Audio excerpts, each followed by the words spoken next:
Hi, it's Miss P. Today we're going to talk about my closet clean out. So let's talk about it. Yeah, so all my life I've always been kind of a clothes person. So when I was younger, um, it wasn't like we could just afford to go buy the latest fashion or, you know, because it's nice or because it's cute. I mean, at that point in my life, the criteria for clothing or purchasing new clothing outside of an extreme treat was, is it going to last you the school year? Do you have coat? Do you have shoes? And is it practical? You know, there was no style preferences unless it's within that price point and met the criteria of functionality. And my mom, there was no room outside of that. And my father felt pretty much the same way. Like sometimes he would, like he would take me separate school shopping, but that was an ordeal that I'd rather not go through. I'd rather just get the practical stuff with my mom. So anyway, so all my life once I got old enough to purchase my own clothing, became a real thing for me. And I remember the first time that I went clothing shopping. Sorry. I remember the first time that I went clothing shopping. The first time that I did that, it was like a matter of, I was so proud and happy. First of all, I had gotten my money. My mom said, go, whatever you get, that's what you have for the year. And I went and I got a bunch of stuff. I didn't know anything about shopping. And I got crazy, outlandish stuff, and it was fun. I remember it was the era of Purple Rain and Cyndi Lauper and all of that good stuff. So I got colorful and I got patterns, and I was just really happy about the stuff that I got, and I wore it proudly. Although I'm so glad that they did not have Instagram and Facebook and all of that, because back then I probably looked pretty crazy, but in retrospect, it brought me joy. Fast forward a few years and we start talking about, me being able to afford what I want versus what is actually out there and functional. Like, I don't want anything that's going to fall apart that I gained from my mother. I still wanted functional, workable clothes. And so I did everything I could to get what made me happy, that I thought would last, but that also, that wouldn't go in and out of style too quick. I really was about having a flexible wardrobe. Now, moving into the modern era, when clothes became a little more fast fashion, before the word fast fashion was in fashion, I started to purchase clothing a lot. They were a lot more available. They seemed a lot more affordable. My finances increased. I was able to buy what I wanted. And my wardrobe, although it's always been fairly big, exploded. So I couldn't fit the, many pairs of pants in my wardrobe and the many blouses. I was a thrifter. I would buy brand new. And if I liked it, I got it. I didn't sort out anything. That just meant that I had another day. When I started working in the new city that I moved into, I remember a client saying, I don't think I've ever seen you in the same thing twice. I mean, that was a little bit of an exaggeration, but probably not by much. So, yeah, I really enjoyed having that variety of wardrobe. And a lot of it was designer stuff because, like I said, I thrifted it and I had a good eye and I knew quality. I was on it.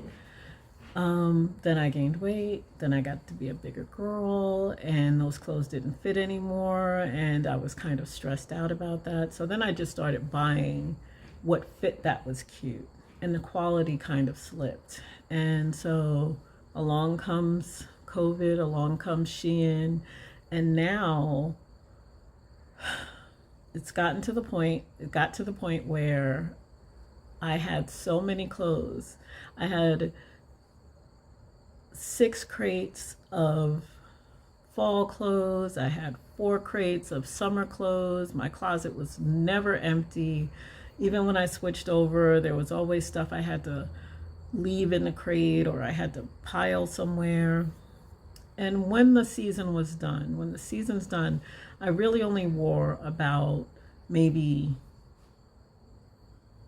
30 to 40% of what was in there. And some of that was probably only once. So like when it gets really cold, it's a uniform, it's a hoodie, it's jeans, it's a long sleeve shirt, layer it up, and I'm out with a coat over it. I had, I don't know how many coats, but it wasn't like I was switching coats every time I went out. I had my warm coat, I had my medium coat, and I had a couple of each. And so I wasn't really switching up. So what would happen is that I just had all of this stuff, and it was blocking the things that I really loved, and it was keeping me from making quick choices about what I was going to wear, and the quality wasn't there. So I really had to take my time and go through all of that stuff, which is what you're going to see today. I had to take my time and go through all of those clothes and really figure out, what am I going to wear? So my initial goal was 50% in and 50% out. The caveat was that there are some things that I really did care about and I really loved and had good quality and were worth saving. So I also made a pile for things that could be fixed. And I've given myself a timeline. I'm going to give myself to the end of the season to fix the fall things to the point where I love them or they have to go. And I'm going to do the same thing with the summer things next year when I get ready to switch over again. And the ultimate goal is not to have to switch over, to have enough room in my closet for all the things that I truly care about, high quality, that I can wear interchangeably and really get the most out of what I do have, as opposed to having 1,000 things that really aren't serving me. So yeah, so what you're gonna see is a video where I'm going through my clothing. You'll see a red X if I'm not keeping it, if I've decided in the video I'm not keeping it, and you'll see a green check mark if I am keeping it, and you'll see some other symbol if it's going into the fixed pile or if I'm not sure. So that's round one. There'll be another video on round two where I really think about, very mindful of about how I think about the choices I make day to day. So how am I wearing these clothes? Like there's this one outfit that you'll see that's very, well, you'll see it in the style video, but how can I bring in that whimsical, happy thing that, made me buy some of these pieces to begin with? How can I take that and bring it into who I am today and how I want to express that same mood and same feeling and same vibe with more upscaled clothes that are upcycled, interspersed with me-made things, so that I am cultivating my own style.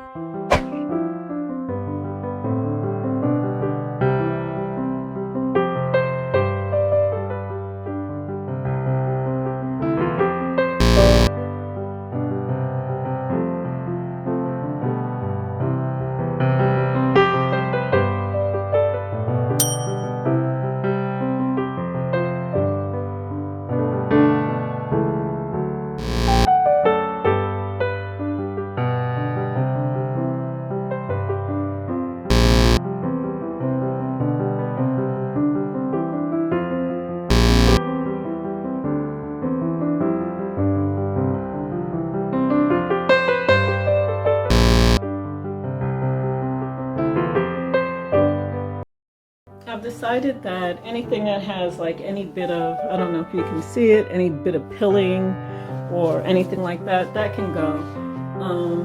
I have enough clothes that I know every time I reach for this, other than to lounge around the house, that I'm not going to want to wear it, not out. So, and I have tons of lounge clothes too, so why keep stuff that has clothes on it?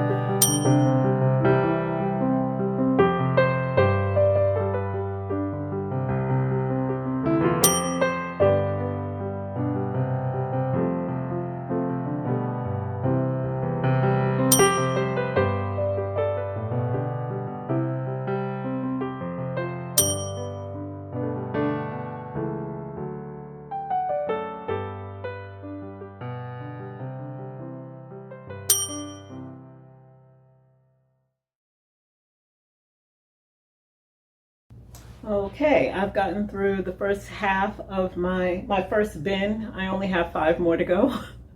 And it's looking like maybe I've kept about 60%, 65%, and I've gotten rid of 35%.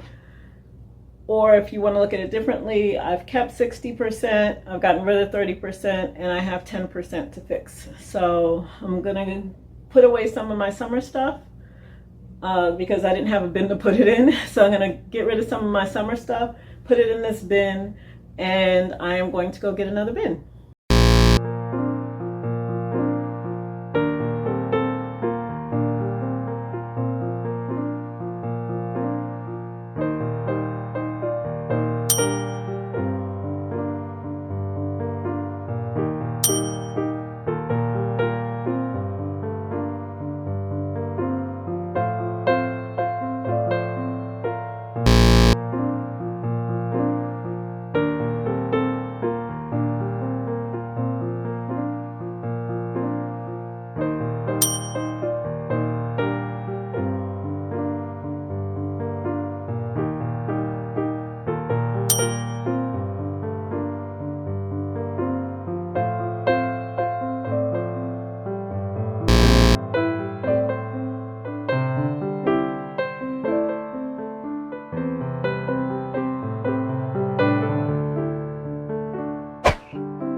And moving forward, the dream is that the majority of my clothing would be me made.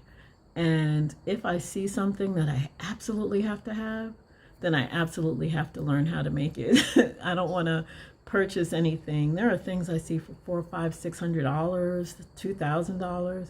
I could make that, so why not just make it? And if I need it that bad, I'll put time, energy, quality into it. And for a fraction of what they're charging, I can have something that's custom made to me. So that's the goal. But right now, the main thing is to get this stuff out of here. And as of the taping of this Future Me, as Future Me is taping this, I can tell you that I pretty much hit my goal. I got about 50% that I kept, about 10% that needs to be fixed, and approximately the 40% that is out. So they take donations and they give the clothing away. They don't sell the clothing. They give the clothing away to people who need it. And I was really happy that a lot of the things were in excellent condition. A lot of the things had tags on them. Other the things that I had to throw away because it wasn't all like Shein throwaways, but of the stuff that I had to get rid of, they were, some of it had tags on it. There were Athleta pieces. There were, mid-name brands with tags on them. So I was really happy to be able to donate stuff that hopefully somebody will be able to use, and not someplace that's going to profit off of, the money they make from the clothing that I'm giving. So I got rid of a good 40%. That was a big bin. They have these big, huge bins, and I filled it up, which I was amazed that I had that much stuff, but I filled it up. And so now those are already gone, and I'm like, really? I have room in my closet, and I feel already 120% better. So please join me, and I'll tell you about how I went through. I'll do some voiceover about how I went through these wardrobes pieces, and you'll see what I vetoed and what I kept, and you can give me your opinion down below about what you think I should keep or should have kept, or what I should have gotten rid of. Or maybe there's something I kept and you think, oh, that one could have went. Let me know. And so as you see, it was quite an adventure. I mean, I I had so many clothes. Like, it reminds me, when I think about some of the things I tried on, it reminds me of this TikTok that I'm going to insert here. What if I get pregnant and decide to sew all my own clothes? What if I get a tan for the first time in my life and this dress doesn't make me look like I'm dead? What if the Spice Girls have a reunion? What if I have to cut down a tree? What if I lose 2 stone? What if I gain 2 stone? What if I become a stockbroker and need some power pants for the floor? What if I headline a show in Blackpool? I can't get rid of them. I would regret throwing this out. So that's what I'm trying to avoid. Like, I'm not opening up a candle stand at the farmer's market. I'm not going to any disco parties. I'm not doing any of those things. I don't need a wardrobe that reflects that. I mean, so yeah. Anyway, so I hope you like this video. Please, once again, like and subscribe if you'd like to like and subscribe.